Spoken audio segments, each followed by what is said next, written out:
اسد قیصر صاحب فرما رہے ہیں کہ جی حکومت حواس باختہ ہو گئی ہے. ذرا سنیں ان کا ذرا کہ کیا فرما رہے ہیں اسد قیصر صاحب.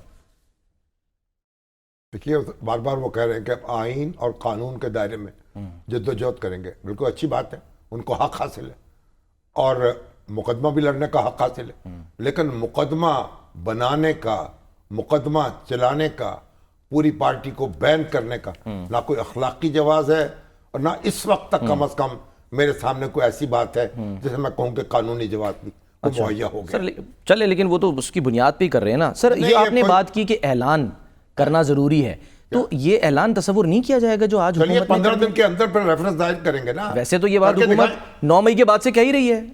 کیا کہہ رہی؟ یہی کہ جی پی ٹی آئی جو ہے وہ یعنی کہ آج تو انہوں نے واضح اعلان کر دیا نا. دیکھیں آج انہوں نے نظر ثانی کی اپیل بھی دائر کی ہے مخصوص نشستوں کے معاملے. جی ہاں, اس کا اس سے کوئی تعلق نہیں ہے. اچھا, نظر ثانی کی اپیل سے ان کو یہ ریلیف نہیں ملے گا, اس پہ عمل کرنا پڑے گا. ٹھیک ہے, اس پر بھی سر ذرا تفصیل سے آتے ہیں اس پر ذرا, کیونکہ پروگرام ظاہر ہے لاسٹ ویک ہم نے کیا تھا, فیصلہ اس کے بعد آیا تھا. آرٹیکل 6 کی بھی سر اب جو ہے وہ بات کر رہے ہیں. آرٹیکل 6 کس پہ لگائیں گے؟ آرٹیکل 6 سر وہ کہہ رہے ہیں کہ بانی پی ٹی آئی پہ لگائیں گے, وہ لگا رہے ہیں عارف علوی صاحب پہ, قاسم سوری صاحب پہ. ذرا سنیں سر کیا فرما رہے تھے عطا تارڑ صاحب آرٹیکل 6 کو لے کے.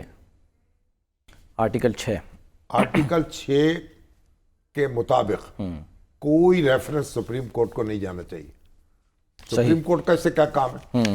آپ آرٹیکل 6 میں آپ تو مقدمہ دائر کرتے ہیں نا, سپریم کورٹ کو ریفرنس تو نہیں کرتے ہیں. وہ مقدمہ دائر ہوگا, پھر عدالت میں مقدمہ چلے گا, پھر اپیل اس کی سپریم کورٹ کے پاس جائے گی. تو سپریم کورٹ جو ہے اس میں ریفرنس دائر کرنے کا کیا معاملہ ہے؟ لیکن بات یہ ہے کہ یہ بھی ڈپٹی اسپیکر نے اپنی ایک رولنگ دی, صدر نے اس کے بعد اسمبلی وزیر اعظم نے تحلیل کر دی, اور یعنی وزیر اعظم نے ایڈوائس دی اور صدر نے اس ایڈوائس پر تحلیل کر دی.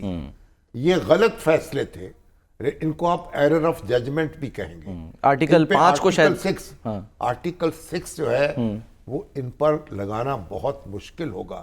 یہ تو ایسی بات ہے, ابھی کہہ رہے ہیں الیکشن کمیشن جو ہے اس کا فیصلہ سپریم کورٹ نے رد کر دیا, تو آپ یہ کہیں کہ جناب یہ تو آرٹیکل 6 لگا دیا جائے, جیسے کہہ رہے ہیں عمر ایوب صاحب یا علی ظفر صاحب کہہ رہے تھے کہ بہت سے قوانین جو ہے وہ اڑا دیے جاتے ہیں سپریم کورٹ میں, تو کیا ان کے خلاف لگائیں گے آپ؟ آپ ایک اقدام جو ہے وزیر اعظم کا یا صدر مملکت کا یا اسپیکر قومی اسمبلی کا, آپ اس کے خلاف اپیل میں درخواست لے کے چلے گئے, عدالت نے وہ ختم کر دیا, اس کے بعد اس میں آرٹیکل 6 کہاں سے آ گیا؟ لیکن ایسا شوق پورا کر لیں. اچھا, اس میں عطا تارڑ صاحب ایک اچھے وکیل ہیں, نوجوان ہیں, میں یہ سمجھنے سے قاصر ہوں. یا پرویز مشرف صاحب جو ہیں ان کے خلاف جو مقدمہ قائم ہوا تھا وہ ریفرنس دائر ہوا تھا سپریم کورٹ میں, ایک اسپیشل کورٹ بنی تھی, اس میں اس کی سماعت شروع ہو گئی تھی.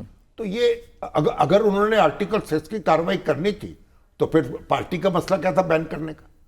یعنی ایک متضاد اقدامات ہیں یہ, اس سے آپ کوئی نتیجہ اخذ نہیں کر پا رہے کہ کیا حاصل کرنا مقصود ہے. اور وہ بھی ٹائمنگ سر, کہ مطلب ایک کام ابھی تو نہیں ہوا, اس کو ظاہر ہے پہلے ہو گیا وہ کام. آپ نے مخصوص نشستیں جو ہیں وہ آپ کو خالی کرنی پڑیں گی. اچھا, آپ کو پی ٹی آئی کو دینی پڑیں گی. وہ تو ریویو میں جا رہے ہیں, ریویو میں چلے ہیں, اور جب تک سپریم کورٹ اگر سٹے دے دے, وہی صدا کی ہے اس میں, سٹے دے دے, اپنا حکم معطل کر دے, پھر تو یہ ممکن ہے. تو معاملے تو سارے سپریم کورٹ میں طے ہونے ہیں, آپ تو صرف درخواست گزار ہیں. تو پھر ایسا کیوں اس طریقے سے بات کیوں کر رہے ہیں؟ آپ تو درخواستیں لے کے جائیں گے نا, اور سپریم کورٹ اگر آپ کی درخواست رد کر دے تو پھر آپ جو کہ تو ہوں گے, حالات وہی رہیں گے.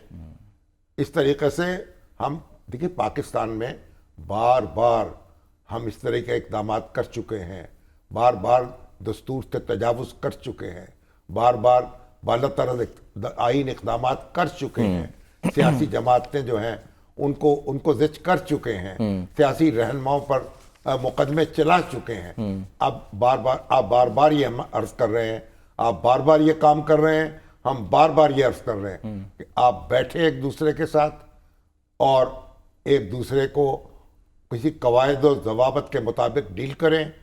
اور جو مقدمے ہیں پی ٹی آئی کے بانی جو ہیں ان کے جو مقدمات ہیں وہ چلنے دیں عدالتوں میں, وہ چل رہے ہیں.